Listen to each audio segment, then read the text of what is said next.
Dans le cadre de l'objet du mois, le musée Unterlinden présente une coupe fabriquée dans la région d'Athènes, en Grèce, décorée grâce à la technique des figures rouges, attribuée à un personnage que l'on appelle le peintre de Colmar, et datée des environs du premier quart du 5e siècle avant notre ère. Il s'agit d'une coupe à boire, peu profonde et de forme évasée, qu'on appelle en grec un kylix. C'est un objet qui servait lors des banquets, qu'on appelle en grec le symposion, pour la consommation du vin. Cette coupe est décorée grâce à la technique des figures rouges, c'est-à-dire que le peintre a appliqué sur le vase un vernis qui a noirci à la cuisson, tout en laissant en réserve les personnages et les éléments de décor, ce qui lui permet ensuite de faire ressortir les détails à l'aide d'un pinceau. La coupe est décorée à l'intérieur, mais également à l'extérieur. À l'intérieur, la scène se développe dans un cadre circulaire qu'on appelle un tondo. Elle montre un personnage masculin dans un contexte de banquet. Il est allongé sur un lit de banquet qu'on appelle une clinée. Il est représenté barbu, ce qui conventionnellement indique qu'il s'agit d'un personnage d'âge mûr.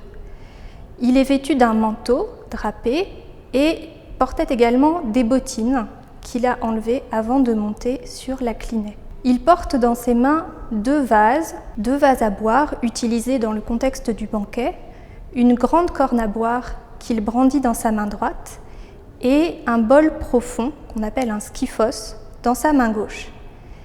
Il porte également un diadème, ce qui pourrait le désigner comme le roi du banquet, c'est-à-dire la personne en l'honneur de laquelle le banquet est donné.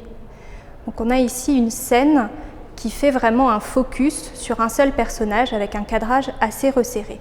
Au contraire, le décor qu'on voit à l'extérieur est une vue plus large, présentant cette fois 6 personnages masculins qui sont représentés imberbes, donc ce qui indique qu'il s'agit de jeunes gens.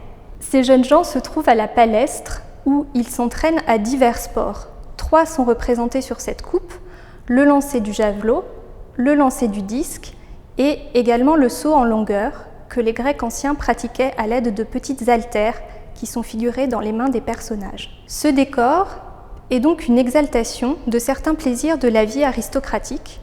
Le banquet, d'une part, réservé à une élite sociale et relativement institutionnalisé, comme on peut le lire dans certains témoignages littéraires, et notamment le banquet de Platon, et également l'éducation physique, qui prenait aussi une grande place dans l'éducation des jeunes Grecs du milieu aristocratique. Outre nous présenter des facettes de l'art et de la civilisation grecque ancienne, cet objet est également un témoignage important dans l'histoire des collections du musée. Il faisait en effet partie de ce que l'on appelle la collection Campana, constituée au XIXe siècle par le marquis de Campana en Italie, de manière relativement illégale. Le marquis était en effet directeur du Mont-de-Piété à Rome et de par ses fonctions, il avait constitué de manière assez illégale une collection importante d'objets d'art.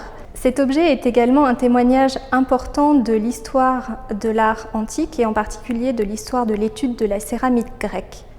En effet, il s'agit d'un vase qui n'est pas signé, ni par son potier, ni par son peintre, comme cela peut arriver souvent pour les vases grecs antiques. Pour autant, on l'attribue aujourd'hui à un personnage que l'on appelle le peintre de Colmar. Cette attribution est due à un savant du XXe siècle, archéologue et spécialiste de la céramique grecque, qui s'appelait John Beazley.